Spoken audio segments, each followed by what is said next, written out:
Yeah. What you don't want, Mike?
And you're live.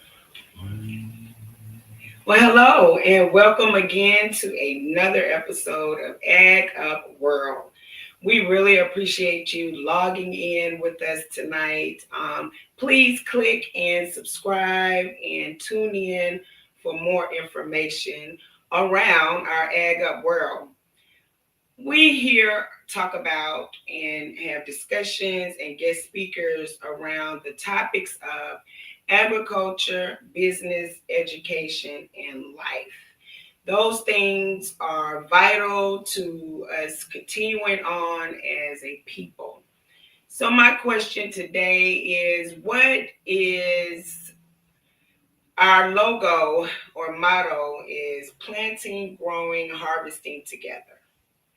So my question out there to you guys is, what is planting, growing, and harvesting together mean to you? Like, those are some real powerful words that we could really play on, and I'm sure those with those minds and words that just spark things. I'm asking that question to you guys. What is planting, growing, and harvesting together? That may even help us to hone in on some different topics and things that may interest you guys. Teryon is here with me today, and Teryon, tell us a little bit about yourself, and then give us your take on our motto. Hello, AgriUp family. My name is Teryon Parker. I am Chief Operating Officer of Agripreneurs LLC, an environmental engineer and science educator. And I believe that my take on planting, growing, and harvesting, let me think about it for a second. I really do think that everything can be related back to agriculture. That's why I kind of love science, is because it's very tangible. You can see it everywhere around you, and all of the things that can be seen through life. And so I do believe a lot in you reap what you sow. Just putting into the energy of the earth what you want to get back out of it. And so in order to do that together, we have to be aware of the soil that we're planting in. We have to be making sure that we're putting our information on a good firm foundation. When we're harvesting it, are we taking care of being good stewards of what it is that we receive? So I think that planting, growing, and harvesting goes a long way when you're really thinking about life and any values that you have as a person. Yes, yes. I walk by faith, and those words were given to me as was agriculture for a united people. And again, our people are natural leaders.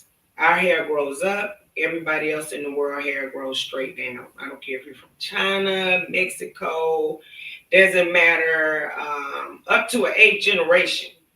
And so I feel it is our duty or our mantle that we should go forth and, again, planting, growing, and harvesting together, being intentional with our efforts and our planning. Planting, it's about a seed. How important is that? When we think about seeds, we just think about, watermelon seeds in our oranges, maybe even seeds in our apple. But I remember someone telling me how many seeds in an apple. But the real question is, how many apples are in a seed? And so when thinking along those lines of planting, growing, and harvesting together, a seed could be anything, and it will multiply tremendously. You can have so much from just one seed.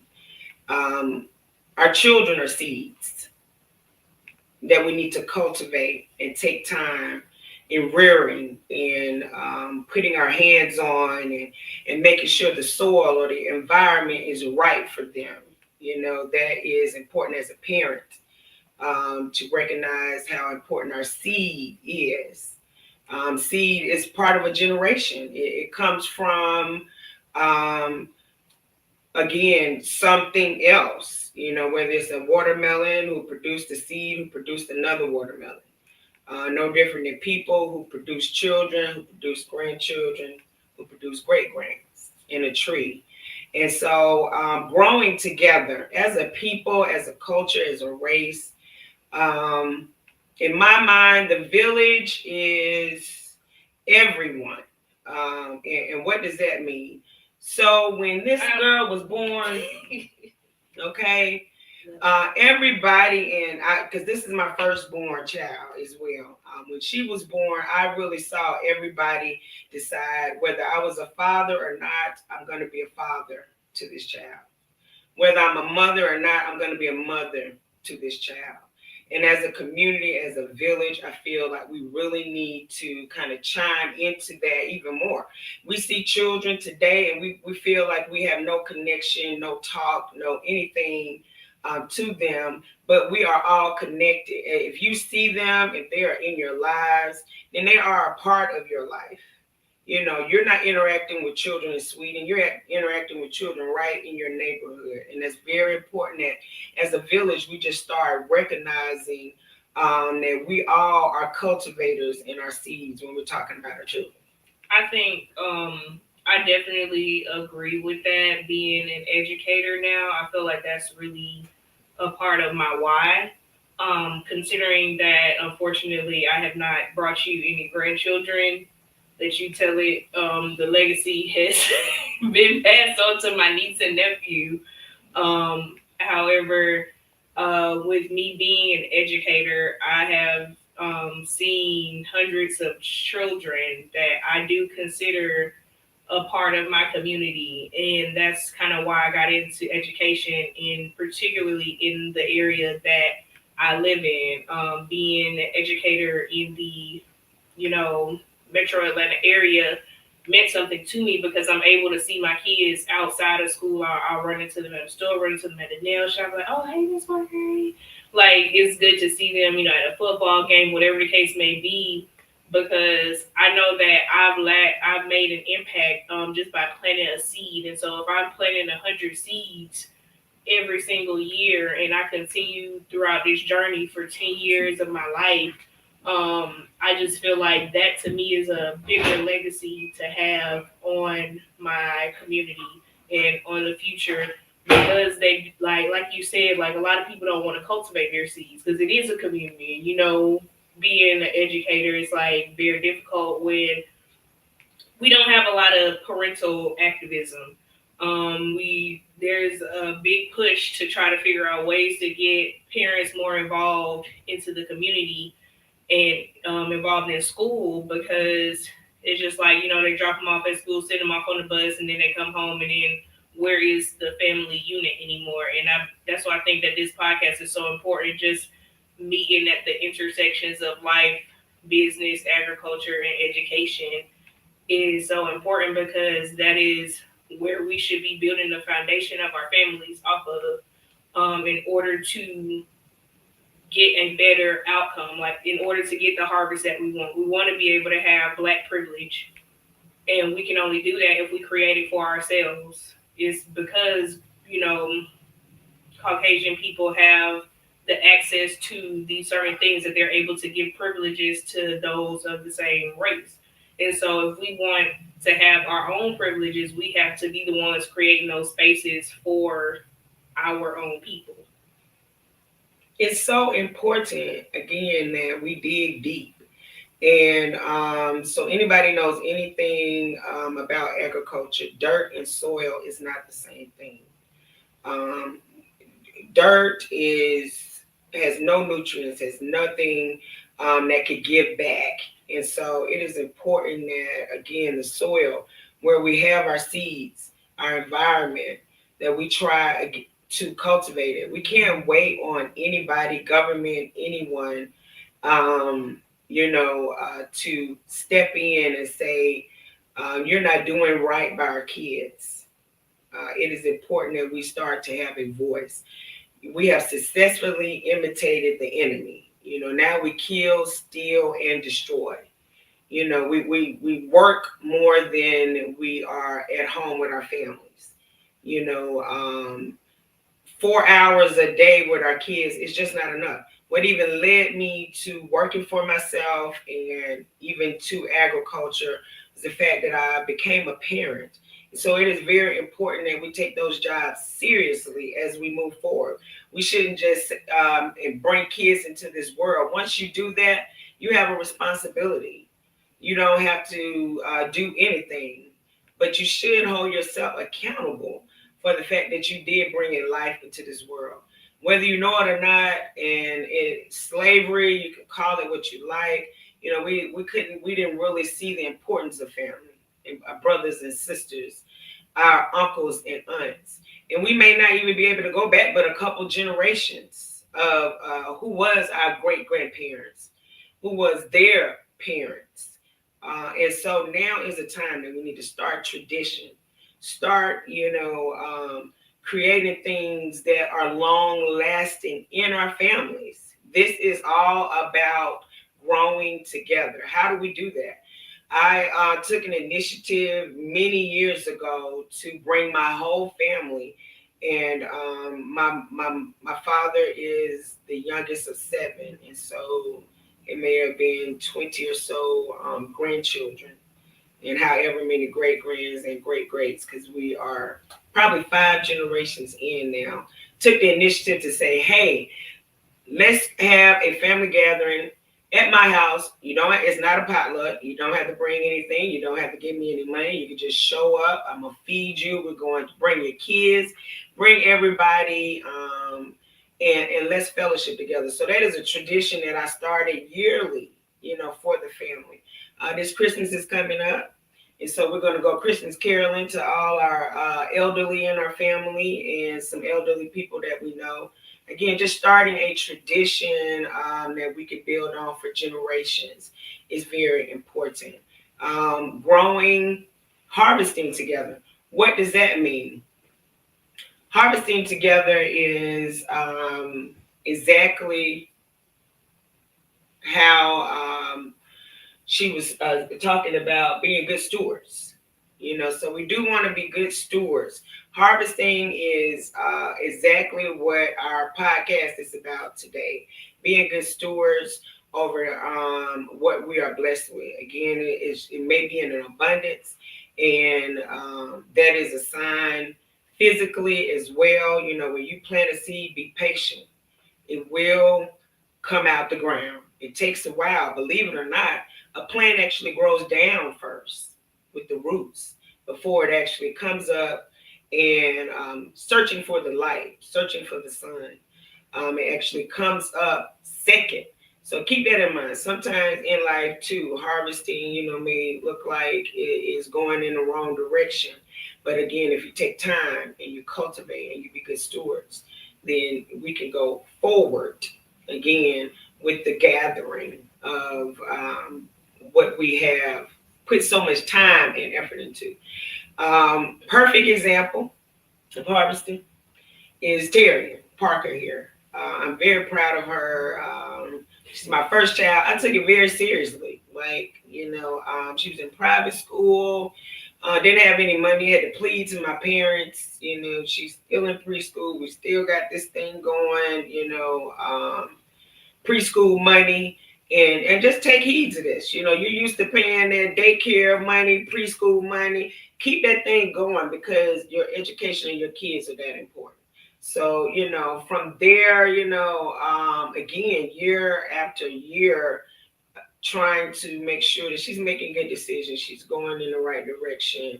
And then hands off. I think when she got mature enough, she left and went to stay with her grandma, which makes good sense because again, in my tight pot that I had this plant in, I planted the seed and cultivating and pruning. The pot was too small, and so it was time for her to grow and get out and be bigger. And it's a blessing. So, planting, growing, and harvesting is its own reward. You can't take money with you, but you can take legacy with you. That is something that you can take with you, build upon, and learn to appreciate what you've done. Speaking about money, because this podcast is not about me today. We're not going to talk about my whole life story. That's just one child. We're not doing that. We're not doing that today. I'm moderating, and we're going to prune this conversation back on topic because today we're talking about getting money for our farmers and how they're going to be able to access all of the different opportunities that have been here available through the USDA, and just to really talk about how how deep it is. Literally, we are members at Ebenezer Baptist Church and The Freedom Church, Martin Luther King Church. That would be downtown Atlanta, Arbor Avenue. Very proud. Yes, members. but our Reverend Senator Dr. Raphael G. Warnock was he's such a character. But him talking today about how literally our government was shut down. I know you on heard. Friday. I know you all heard. I don't know if you were there. We missed it. It was at 12 o'clock midnight. We were all sleeping, and yet the House and the Senate were trying to get bills to the president's desk.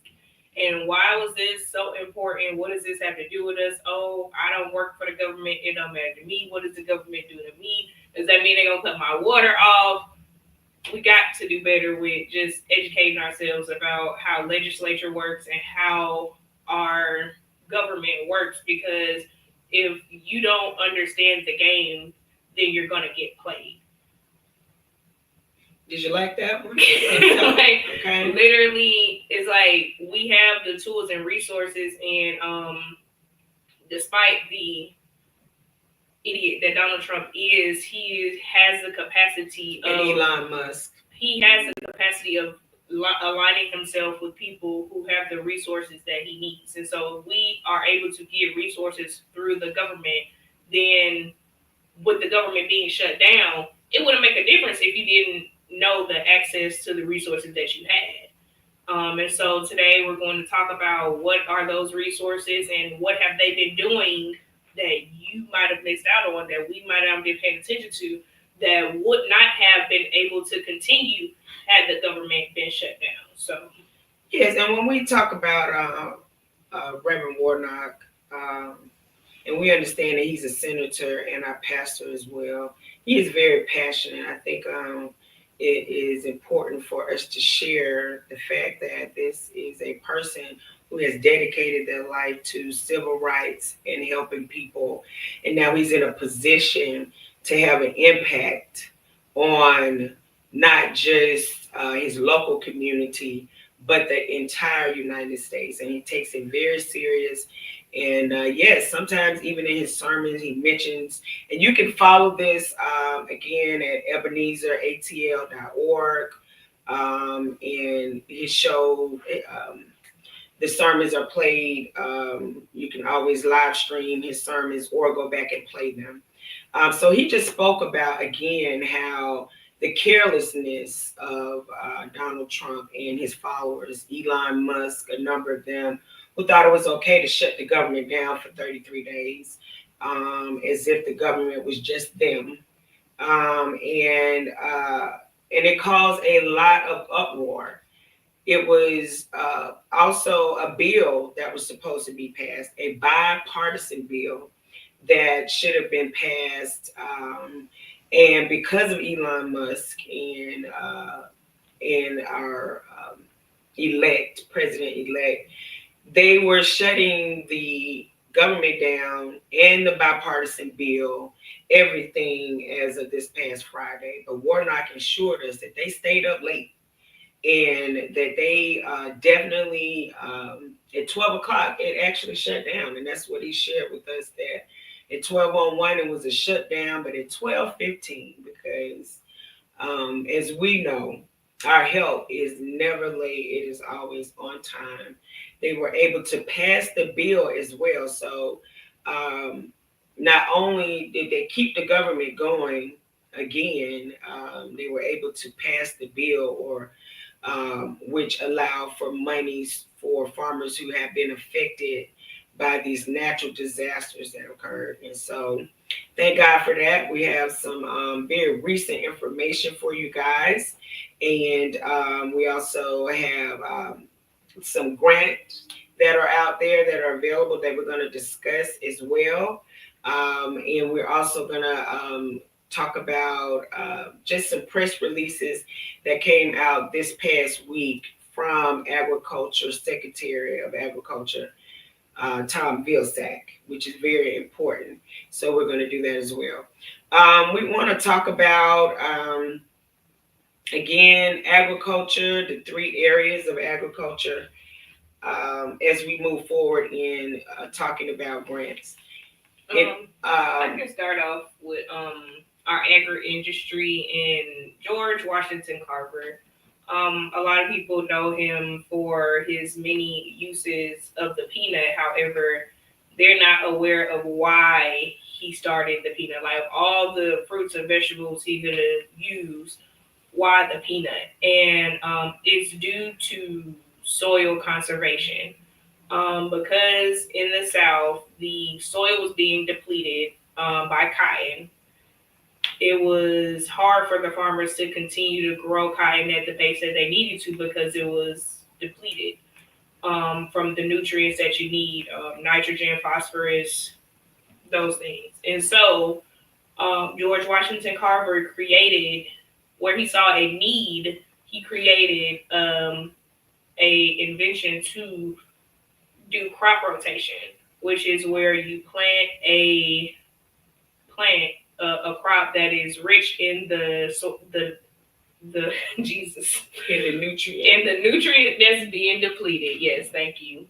And so it's going to restore it back so that you can circle out the crop, and then by the time you get back to your major cash crop, you can get the yield that you want. So in order to do that, he was just like, so now they're planting peanuts. So what are they going to do with these peanuts? Because the peanuts are restoring the soil, but we're still growing peanuts. So what are we going to do with these leftover peanuts? So that's why he started making up uses for the peanut, because it was used as a restoration crop. And what do we call those things? Value added products. George Washington Carver, again, pioneered value added products, starting with the peanut. Right. But he went around.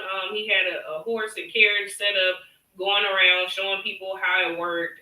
He was, expected to hold up these standards of, not only was he a professor at Tuskegee Institute, but he was, still doing his business with the farming and continuing to do his own research. And so it was a lot to be in that time space, being the first Black man who had a Bachelor of Science in Engineering. Shout out to my BSCs.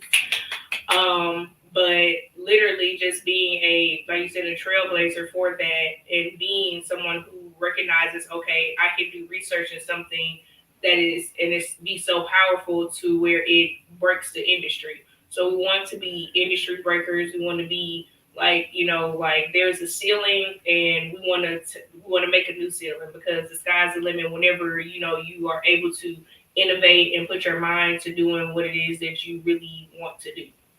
Yeah, and George Washington Carver saved the South economically, because the small farmers were struggling. Big farmers with big machines were doing big things. They didn't know what to do. And again, the crop rotation alone helped save their soil. It created higher yield. And even from that, value-added products. So agri-industry is very important.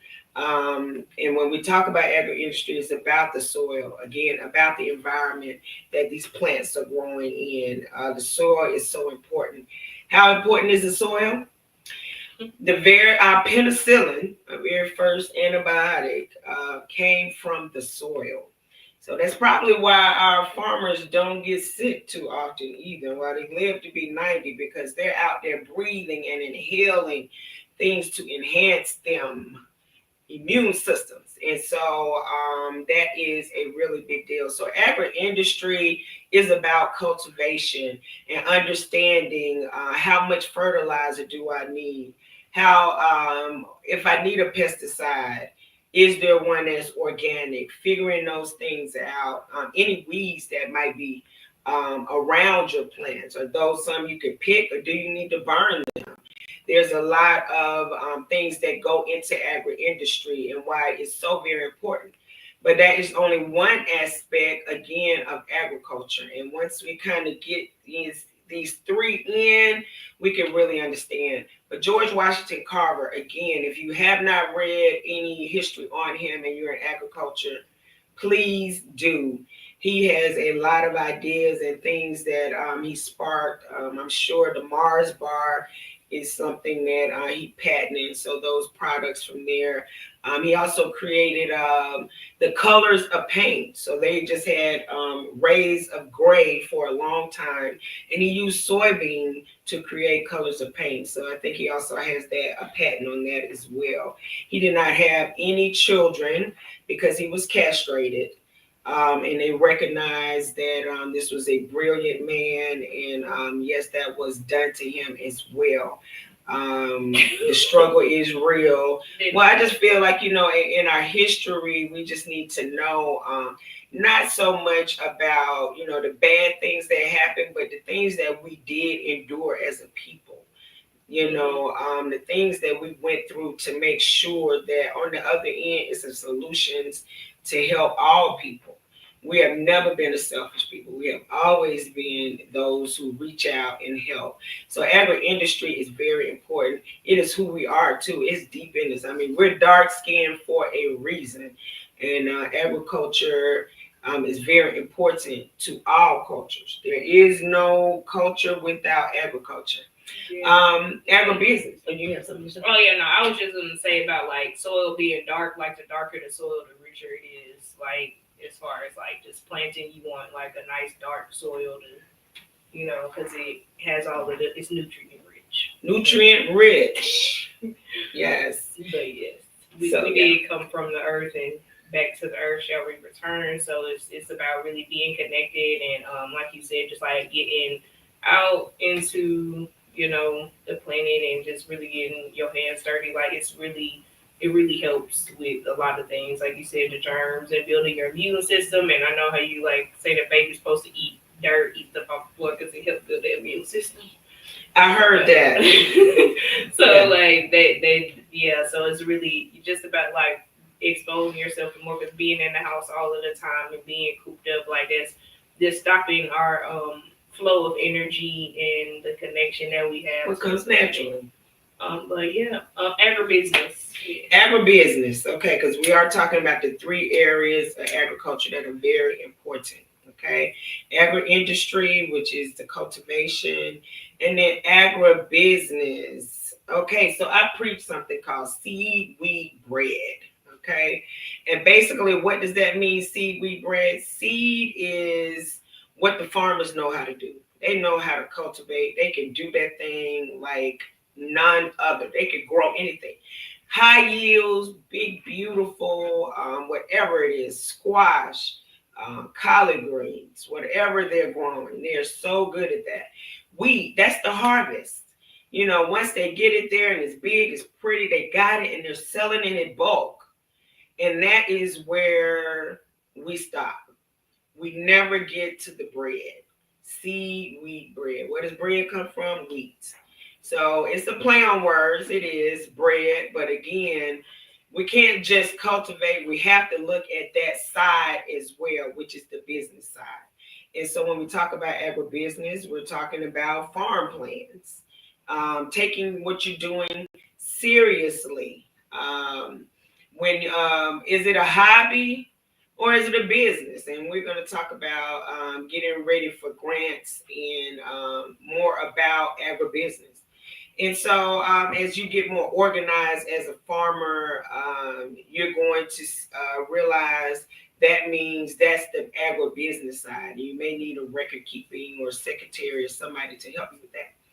Another area we like to touch on agribusiness while you were on it, just because we were going to get into grants. So like a lot of the grants that we're going to talk about require documentation and like financial records. And so if you're a farmer who doesn't keep up with your financial records, receipts, and just, like tax documents that are needed, it's going to be hard to get approved for these grants, because it's like, where is your money going? Where is it coming from?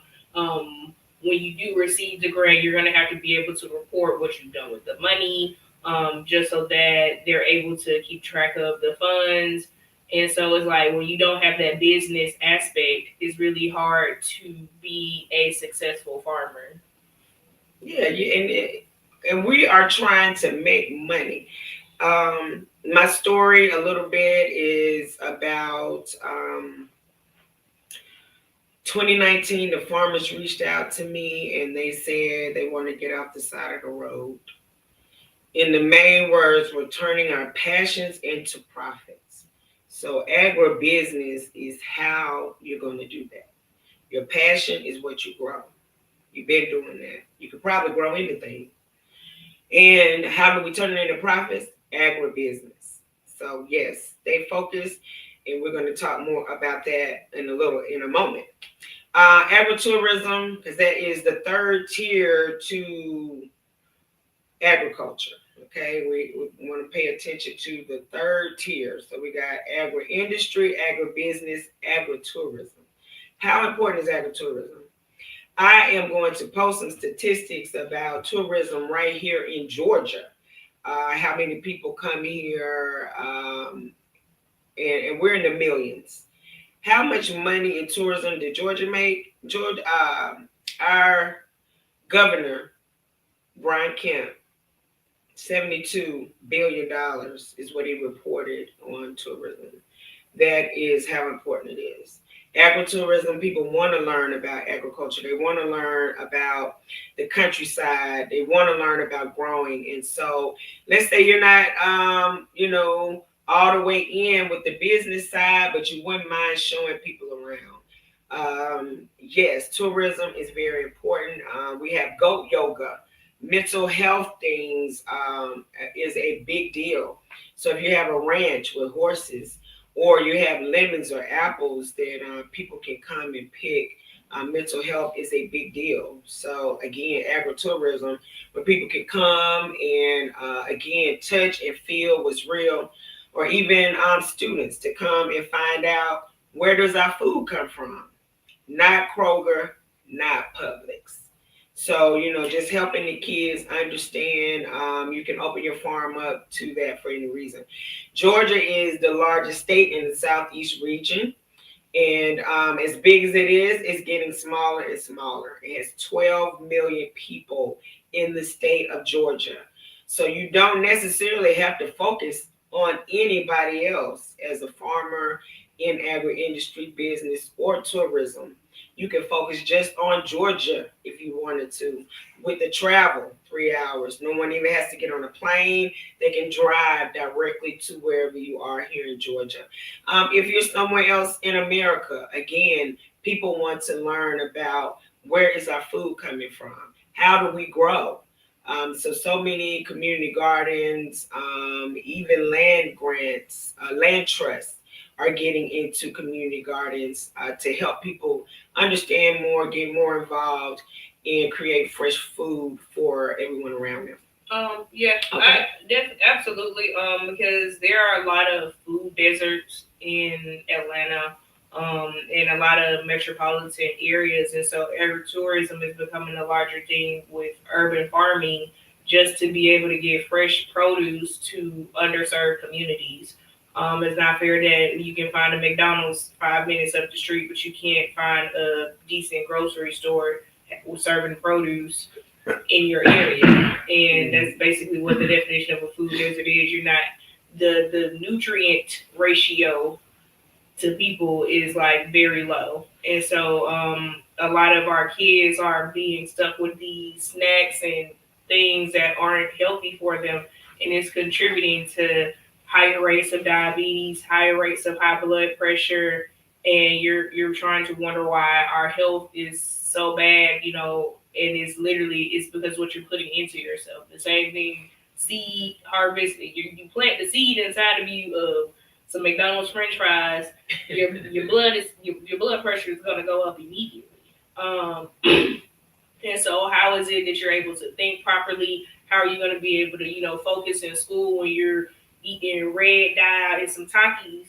That's not going to help when you already are like, mentally drained from whatever case may be with doing homework, or, you're just not getting the nutrients that you need from your food to be able to burn the energy for your brain, because your brain is a battery. It needs energy to run. Exactly. And so if you don't have the fuel for it to run, then it's just going to be blanked out. But literally just having those centers where we can have more locally produced food is a part of agritourism and is a growing industry with more farmers markets, more pop-ups and people looking for locally grown food and local businesses that have access to locally grown food. And that is something that is being funded by the government as well. Okay, yeah, you can't beat that, and we're going to talk about that too. Food programs, is some grants available for that as well. Again, community gardens, they are important. They really can't feed enough people, and so we will be trying to connect them with larger farmers, but they always need volunteers. They always need some type of donation, whether it is soil or seeds or help with the water bill. So definitely just pay a little bit more attention to your community gardens and being intentional about participating with them. We want to shift into our topic again, which is grant monies available for farmers, ranchers, and landowners. Getting ready for grants. Okay, that's where we are right now, and I think the very first thing we need to talk about is this a hobby for you, or is this a business? And so, if it's a hobby, then you're out there. You can have a huge garden or even acres of food, and it is a hobby if you're not making money. Okay, it turns into a business if you grow something and sell it, and you should have a receipt of what you sold.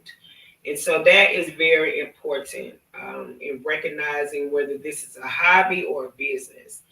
And just a heads up, if you apply for any government assistance as an entity, you can get more money. It's a lot of those different programs that will pay more money to entities than just to farmers, even though you qualify as a farmer, rancher, landowner. And I guess it's more like in the insurance. If you're an enterprise, an LLC, it is separate. EIN numbers or your social security number is not used for your business. And so it's safer even for them to loan you more money. So hobby versus business is the first thing you need to recognize in getting ready for a grant. And if you're a business, like my daughter said about documentation, how important is that? Records of farming and ranching.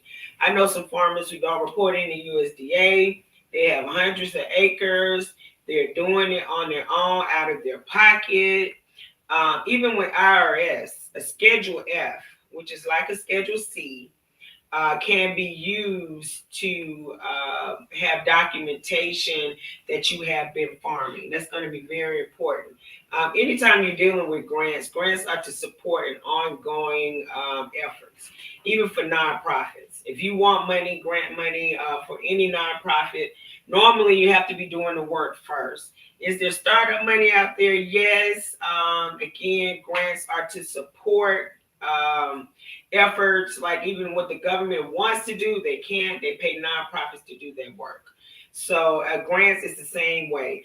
Everything we eat and wear is grown. So it is to their advantage to support farmer and rancher activities. So again, USDA, IRS are different ways that you can have records of your farming that is considered certified documentation. I would highly recommend getting an accountant.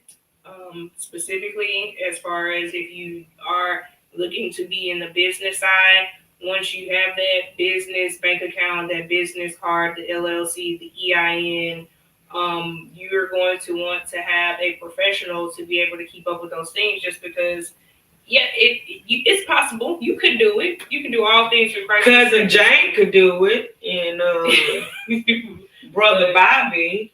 But definitely there are specific accountants that deal with Schedule Fs and are familiar with dealing with farm tax documentation and accounting. so that you are able to have all of the things that you need. Like you said, just keeping inventory of everything that you have, your profit losses. You want to be able to report those things when it's time to get that money back, because the USDA is here, it's here to support you.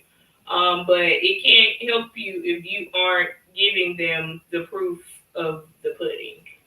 And I know in the past, we're kind of skeptical of even working with USDA, but documentation is a way to safeguard yourself. You're not just turning over information word of mouth. You're actually putting it on paper in black and white and saying, this is my information. So, and there's something called a receipt of service. So every time you enter into any USDA agency, they should give you something called a receipt of service so that you know that you've been there and what actually was talked about and any future steps that need to be taken. It's called a receipt of service. All USDA agencies are aware of this, whether they've been using it or not. Again, this is to safeguard you in going into dealing with USDA, but they are here to support us. USDA is in every state, in every county, in every territory of the United States. They are the oldest State Department, and they are here again to work directly with the people.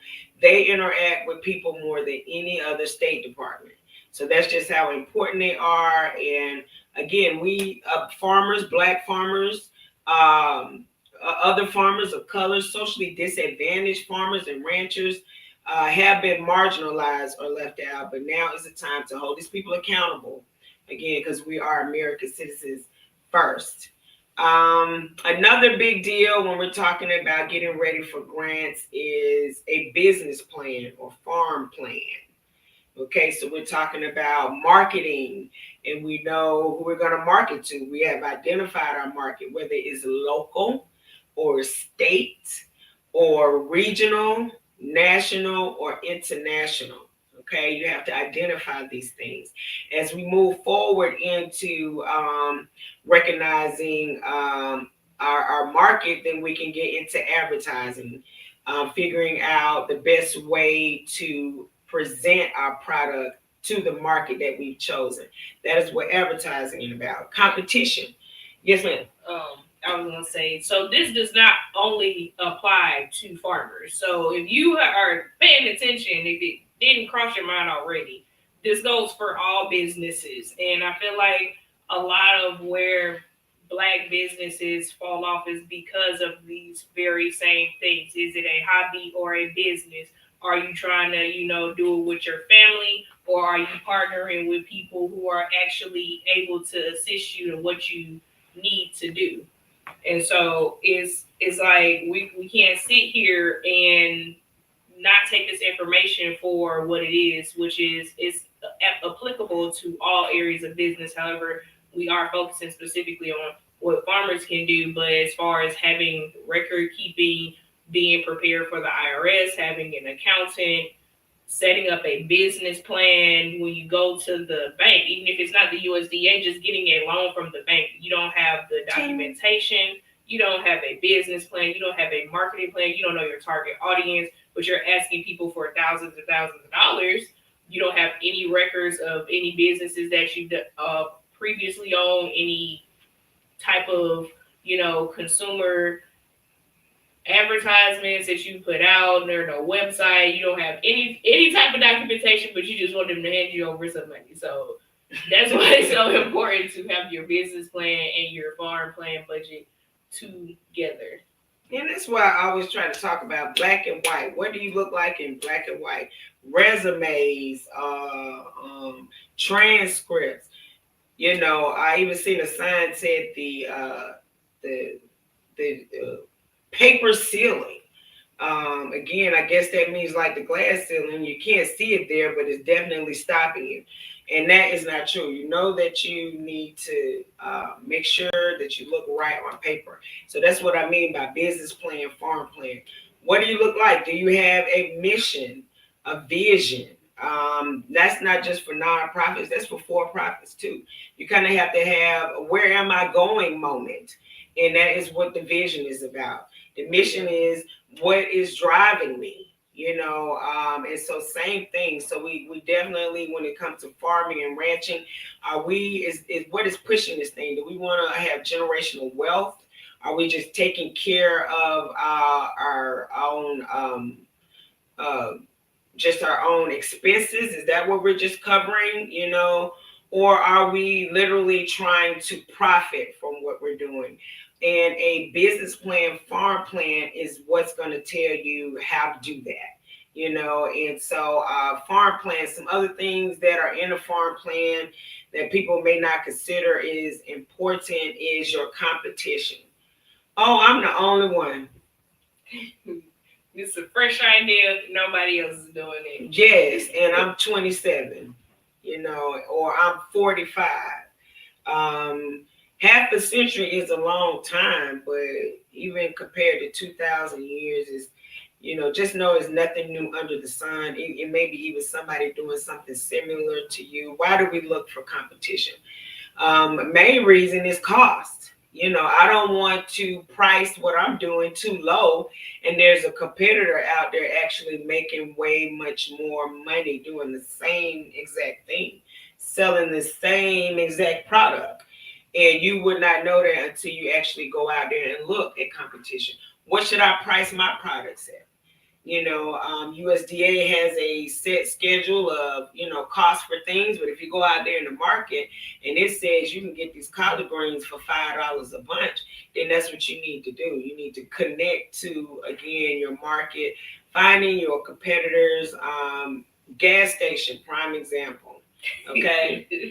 I'm looking for a location for my gas station. Where do you think I'm going to put it? Right across the street from another gas station. And sometimes, and I love this, they make a peat penny by penny and it just keeps getting lower all week. And you're like, yay. Again, it's about the market, recognizing who your competitors are, just so that, again, you don't get shortchanged, if no other reason. The last thing I wanted to touch on with that was your projected profits, because a plan means you're getting ready for the future. Okay, so if you are presenting a business plan, I learned this way back when in what was that, like, it had to be like middle school. I went to a Clark summer program for business, and we had to come up with a 5-year like profit expectation for our projection. Business. That's what 5-year projection. 5-year projection for our business. And so you have to be able to say, where do you think your business is going to go? How are you going to achieve this money? Especially if you're pitching to investors or, again, banks, USDA, whomever it may be. You want to be able to say, oh, I already know where I'm going. I know like what I want. It's like being in a relationship. You don't want to just come in here like, oh, I don't know what I'm doing. We just kicking it. We just chilling. We just vibing. We gonna figure it out. We just vibing. Then 10 years later, you still just vibing. Y'all ain't went nowhere. Y'all ain't done nothing. Like, y'all on the same level. And I feel like being in a relationship, it should help grow both things. Like, you should be growing as an individual as well as you growing your business. So definitely plan ahead. Make sure you got your documentation in order. Make sure you are getting your entities in order and keeping up with your paperwork. Okay, very important. Also, another big piece in there is identifying your suppliers and your buyers. When you're going to ask for money, because we're talking about getting ready for grants. When you're going to ask for money, they would like to know who your suppliers are. LOI. Here come them acronyms. Okay, letter of intent is what you need to say. These are the people who are supplying me. This is where I'm going to get our product from. We've already got an agreement. MOU. I just want to keep throwing these letters out there at you guys. Memorandum of understanding. Letter of intent is saying that I'm going to work with you. Memorandum of understanding is said we have already agreed to this price as you supply and I will provide, and so a MOU, LOI, Those are great things to incorporate into your business plan and say, this is real. I've actually identified people who are going to work with me. It's not real until you bring other people in. She said an accountant. That's a big word right there. We don't like people in our money. We don't want people in our business. But excuse me, you should manage all of that and make sure who's ever doing that is doing it correctly. And it's not that, I have to have an expert. It is about having someone who knows what they're doing. Problem solving is a big deal. You cannot problem solve without knowledge. Okay, it's just not going to happen. You know why old people with no education do so well? Because they have knowledge, internal knowledge that they gain over the years to problem solve. And so your educational knowledge could equivalent to that if year by year. But again, You just make words up. I probably did. I make up words like Jesse. You gotta equivalent, okay? You gotta make it equivalent. You gotta equivalent what's going on. Yes. I'm just trying to break it down. No, I agree. I do know about that. The education, you got your education knowledge just firsthand. You got secondhand knowledge that somebody told you because they already been through it, and then you have something that you research, which you experience first. Am I tripping? Firsthand you experience it, secondhand somebody else experience, and research is third hand. Third hand. Yeah, you just read it and find it out. A lot of people don't like to read. A lot of people don't like to listen to other people. So sometimes they got the hard way and go through it yourself. Hard way. That's the hard way. The easy way is to just listen to somebody who's telling you. That's why I highly recommend getting a mentor or somebody who's already done it. Hence, an accountant. Why would you sit here and try to? I'm going to research how to do finances, and then firsthand you getting audited by the IRS. Right. That's firsthand. That's that firsthand. Yeah. Audited. Little slap on the wrist. But no, let's go the route of somebody who has the blueprint, and that'll be easier for you to get where you need to be. OMG, that is just so big about everything you just said, and how what we're working toward as we speak is, again, just getting more organized as a people. Just understanding that even when we're talking about grants, we're talking about a number of things, around life and how to move forward. You have to be organized. You don't want people in your business. You need 2 separate accounts. Same thing. We're talking about it, but you really have to be about it. Also, when we're talking about farm plans, competition, advertising, marketing, and the main thing is always the main thing, and that's the budget. Okay. We just talked about suppliers and bringing them in, identifying who's going to be your buyers, or like I know a collard green man. He already knows he's selling to this restaurant. He already knows he's doing this. Selling to this farmer's market. And so all he needs is a letter of intent or a MOU saying that these people already buy from me. All these things go into the budget. Line items. That's what the budget is about. How much is it going to cost you for the seeds? Okay. Per acre, if you want to put it down, but still in your budget, we have to have line items. And what does that mean? The seeds equal this amount, okay? What we pay in this supplier equals this amount. These are our expenses, what we pay our supplier, what we may pay for the rent, what we pay for oil and gas. They have to be listed. The water bill. The water bill. Your rent, energy bill. Energy bill. All of that has to be listed and have a number attached to it. At the end, we should have income. What are we making? Okay, who do we sell to? How much do we plan to make with this company? Okay, then next is the expenses. These are the things we have to pay, and you have to include those overhead costs which include the light bill. No, you don't know exactly how much it's going to make. But once you have an example of one bill, okay, you just multiply that by 12 because we're doing projections. Okay, if you're doing projections, it hasn't happened yet. But your budget has to, this is the pre-budget, before we get some money budget, what we know we're going to need, okay? And then that's going to tell you at the bottom, after income, we brought in 10,000, it cost us 5, we only made $5,000 is going to be our profit, okay? But if we increase that 10 to 20, then we may be able to increase our profits, and that is what the grant money may support you in. Those different line items, okay? When it comes to specialty crops, it may be the seeds. When it comes to animals or fencing may be an expense that a grant can cover. Even cover crops, the seeds for cover crops is something that a grant can cover. When we were talking about crop rotation. So instead of actually putting in a whole new crop, you may be able to put in a cover crop.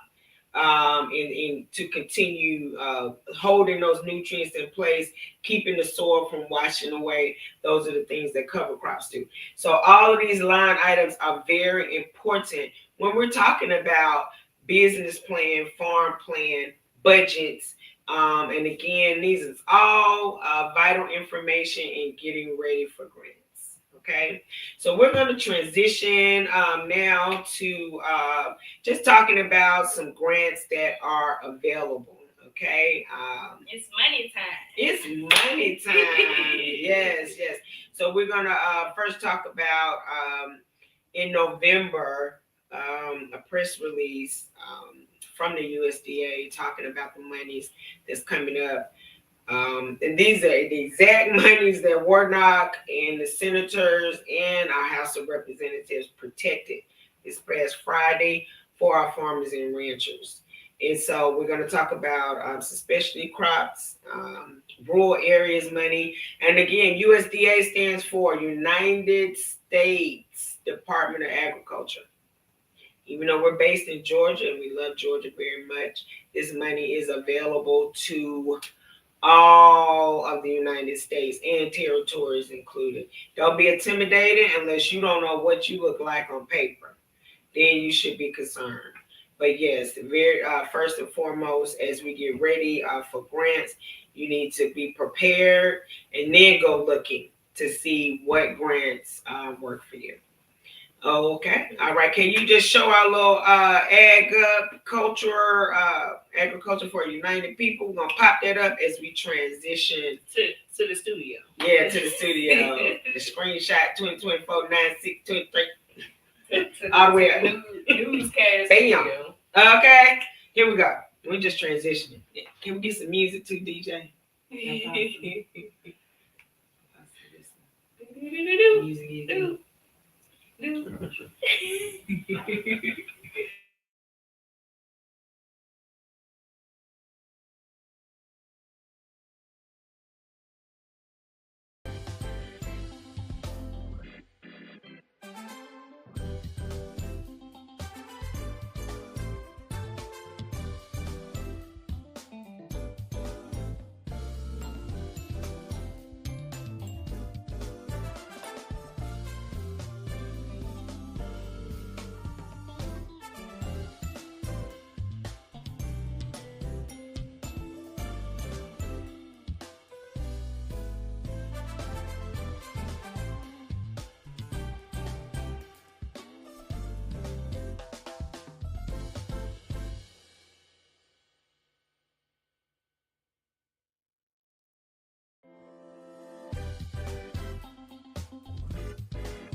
And we're back. Thank you so much. We have transition, and we're going to start talking about the Regional Agriculture Promotion Program first. Yes, and so today our Agriculture Secretary Tom Vilsack, he announced so many programs and the creation of new programs that will help our farmers to grow fruits, vegetables, and nuts. Hopefully, it will also help them to overcome barriers for their products and help producers access pre-market storage for their crops following the severe weather events that have taken place. Um, the new Marketing Assistance for Specialty Crops initiative will provide $2 billion to assist specialty crop growers in maintaining a strong domestic supply and expanding market opportunity for their crops. They also have this thing out as well called a Commodity Storage Assistance Program. It's going to provide $140 million to help producers gain access to a packing house, grain elevators, or other facilities necessary for the marketing of agricultural commodities. We know how important it is that we have some type of storage facility around so that we can again do forward contracts that may be for annual production. So we definitely need storage so that we can put out things annually. I wanted to say, I think this more towards like, okay, so the specialty crops that they're referring to, like if you're growing herbs, like they can easily wilt in transportation. So you want to be able to have those refrigerated trucks. You want to be able to have the proper storage beds to contain the herbs and making sure that they are transported in a streamlined fashion so that they make it to the market in a timely manner so that you're not losing the shelf life of those. So that's more so kind of what that money is going towards. And with the hurricanes that have happened, a lot of these grants have been extended in order for more farmers to have access to those funds. Like Hurricane Helene, with Georgia being a large agricultural state, it impacted our budget by billions of dollars. And so the government is there to support us and say, hey, here's some money because we need you to get back on track because we don't want to have to be trying to get, our crops from overseas. How can we help you all to, make sure that everything that you're getting is, the freshest and is going to sell appropriately in the market? And so specifically, Agriculture Secretary Tom Vilsack said, from providing high quality, nutritious American grown fruits and vegetables and nuts to our nation and the world, to serving as an economic pillar of their communities, specialty crop producers play a critical role in the success of U.S. agriculture. So it is very important that they, again, help with the marketing. So they have a marketing assistance for specialty crops and commodity storage assistance programs. And they're going to be very important for our producers all around the United States. But it comes at an especially crucial time when especially Southeastern farmers, again, faced a long, difficult recovery after those hurricanes. You would not believe how devastating they were, and that there are still trees down. Even in South Carolina, they pretty much just washed away streets, entire roads. And so, again, there's a lot of things that happen around Hurricane Helene that, again, just stick your keys around that again. So no, it's no problem. And they also have something too. These programs are going to complement disaster assistance packages that are already been out, that they propose to Congress, that include resources for emergency relief programs and emergency livestock relief programs, in addition to your nutrition assistance and rural infrastructure support. The market assistance program for specialty crops will expand markets by helping specialties who typically have higher marketing costs um, because of their perishable tenderness of their items, as Ms. Parker expressed, and the specialized handling as well to transport equipment with temperature or humidity controls. And so USDA anticipated the application will be open this December, and it has. It is open as of right now. So we're definitely going to talk more about that.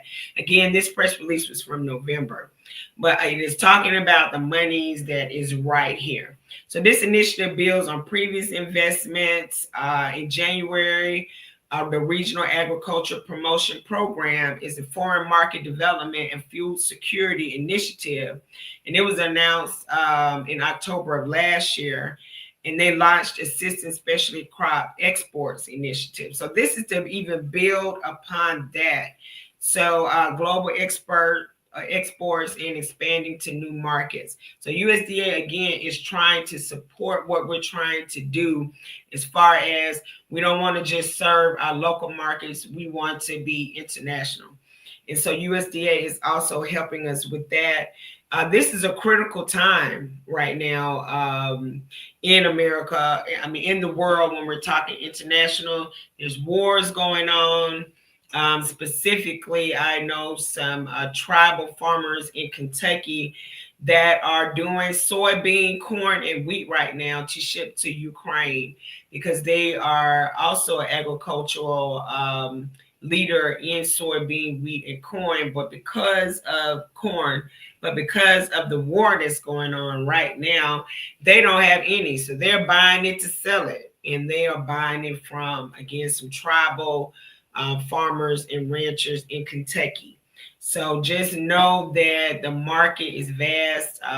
No matter where you are in the world, there is a place for agriculture. You know, we what's the word? A food crisis. We are in a food crisis. It's around the world. Too many people, and the bread can't come out the ground fast enough. Right. Enough for us to eat it all, and the amount of food waste that we have in the United States is, you know, it's baffling to a lot of countries, considering that they're dealing with a food shortage. We're dealing with food shortages. We're not able to keep up. We're having to ship food from across the ocean to get here when the government is paying us literally to grow our own food. Make it make sense. Right. And so, because that's just how important it is. And then big farmers, you know, we keep talking about regenerative. Even the big farmers are suffering from the big equipment, those pesticides that they're spraying. They're suffering from that.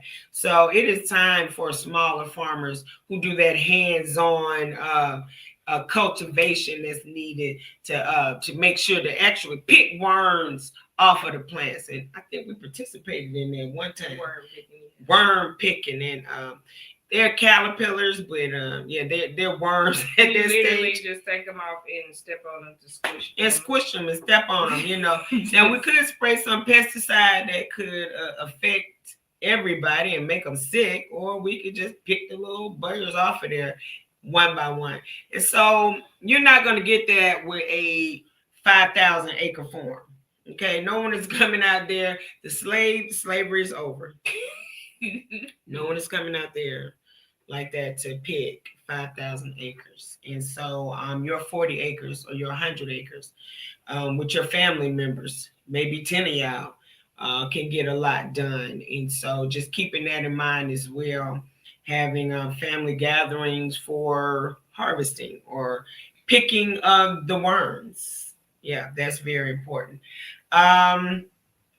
And on our banner, you'll see that I don't even know what this one is. This is the That's not the one we're skipping over. No, but that was talking about Biden-Harris connects people to reliable energy. This is the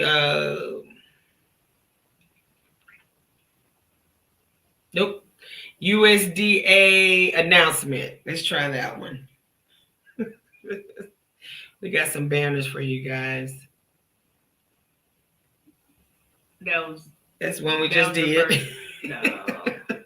Okay, so the next one, I put them in order, but I can't recall the order. And we put it. But basically, what it's talking about is how that Biden's wanted to invest in America agenda and internet for all. So. What is that it? No, yeah, different one. No, that's not it. That's the. But they needed to make sure that we're able to, like, the farmers are able to access. I think it was the last one you just did. Are able to access internet, because without that, how are you able to compete with other farmers? And back to us. Thanks so much. You just put that back on us, and we'll work on that. Thank you. Thank you so much. But yes, out in rural counties, it's hard to access high-speed internet, and so they were giving funds to cooperatives who provide internet, and different companies that have internet. It's called the Reconnect program, and like I said, it's part of President Biden's Investing in America agenda to increase the economy. They were able to visit a telephone company in Minnesota that received a $5.5 million loan and a $5.5 million grant to connect almost 3,000 people, 67 businesses, and 78 farms around that area, and it's specifically designed to fund the most difficult high-speed internet projects in the nation. So they're trying to find the most problematic places to give the most money to. And so if we position ourselves in helping our community and helping each other, that is where the money resides. Okay, like they're literally going around in Arizona, in Washington, giving out $14 million, $19 million, $3 million loan, $3 million grants, just to be able to provide businesses with high-speed internet, because their Comcast can't go everywhere. They're not gonna make it. Everybody can't get to a Comcast to pay their bill, and so they're trying to find businesses who are able to create those opportunities for high-speed internet for farmers who need to keep track, and they're trying to be more innovative with keeping track of, okay, maybe I want to, track how much water I'm spending. Where is my water going? What times am I watering the most? Using drone technology, they're able to, be able to Bluetooth to see, different, maybe, like I said, cameras, drones to keep up with the growth rate of their crops, do like soil testers. They have soil testers that you can put in the ground that are monitoring the soil quality. And so if you don't have high-speed internet, none of these things are working, and that's not adding on to the innovation and the future of expanding your farm. So yeah, we just like to give a hand clap to Biden. Yeah, okay, because again, he is investing in high-speed internet. We know how that has been such a problem. We really felt it during COVID when our students were not able to stay at home and get on the internet in rural areas. And so now this investment, connecting people to high-speed internet, is going to be, again, vital, even with our record keeping, contacting our suppliers, our buyers, being able to have a web presence. Let's say you want to start having your own website and putting some marketing in place. Now, because the high-speed internet is there, you should be able to, again, have a presence on the web. And so this was just some very important information, again, about expanding those different areas. And he actually, it was almost 40 states that they talked about when they, for this announcement. And these states include Alabama, Alaska, Arizona, Arkansas, California, Georgia, Idaho. So if you're in any of these places, again, you may be able to start to have a web presence. Michigan, Minnesota, Missouri, Montana, Nevada, New Mexico, Ohio, Oregon, Texas, Washington, the state, and Wisconsin. So again, these are places where they are supplying money for high-speed internet. So of course, that is a great announcement that brought us again closer to our goals of turning our passions into profits. You want me to talk about that? Yeah, I was just gonna touch on like the USDA has a rural development sector, and it's specifically providing loans and grants to help build economic opportunities, create jobs, and improve the quality of life for Americans in rural areas. And so it's trying to support infrastructure improvements, business development, housing, community facilities such as school, public safety complexes, health care, and of course, high speed internet. These are high poverty areas where it's just unfortunate that they don't have the same access to the resources that we have in the city and metropolitan urban areas. And so we're trying to get everybody on a level playing field. And the government, again, is funding that. They're trying to develop these rural areas because it's a lot of space out there. We should be taking advantage of it and making sure that we're providing with the resources. And so, like how we were talking about our solar energy last episode, this is how that applies. If you're going to be one of the companies that are providing solar energy in a rural area, the government is here to assist you with that. That was why we were discussing the REAP grant and different ways that we can develop the rural areas. Then we have one more grant to discuss that you are able to apply for right now. So yes, we definitely going to go into that and so that you all again could just be more familiar with grants. I'm going to do some more content on our Ag Up World channel, specifically to walk you through these grants. The one that we want to talk about, the MASC grant. You can pull that up for us, Daniel. This is a big deal. Again, we were talking about this earlier, especially crops. So let's go all the way into it, overview, and then I'm going to let you talk about these things. The overview is that it is administered by the Farm Service Agency, FSA, and it provides eligible specialty crop producers with marketing assistant payments to help them engage in activities that aid in expanding domestic specialty crop markets or in developing new markets for their specialty crops in 2025. Okay, back to us. And so who is eligible? You must be in the business of producing a specialty crop at the time of application. Again, is this a hobby or is this a business? Be a U.S. citizen, resident alien, partnership corporation, limited liability company, other organized structure organized under state law, Indian tribe, tribal organization, a foreign person or foreign entity who meets certain eligibility requirements, comply with the provisions of highly erodible land or wetland conservation. That's a form that you need to fill out. And then not have a controlled substance violation. Some kind of way they want to make sure that you have not done any drugs, and that would be for the last 10 years. Okay, so if you have a controlled substance violation in the past 10 years, you are not eligible for this. Submit a complete application and provide all required documentation as specified in the documentation section below.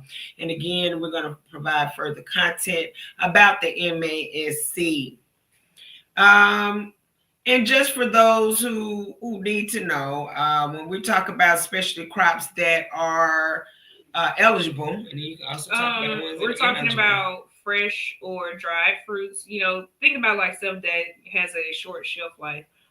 Tree nuts, vegetables, including dry edible beans, peas, mushrooms, and vegetable seeds, culinary and medicinal herbs and spices, honey, hops, maple sap, tea, turf grass, grass seed, nursery crops, Christmas trees, and floriculture. So if you're in the landscaping business and that you have like a nursery for flowers, this grant is for you. What we're not looking for is like field and grain crops, oilseed, forage hay, cover crops, hemp, oil seeds, peanuts, cotton seed, eggs, livestock, dairy products, aquatic animal species. So we're mostly focusing on fruits and vegetables and tree nuts.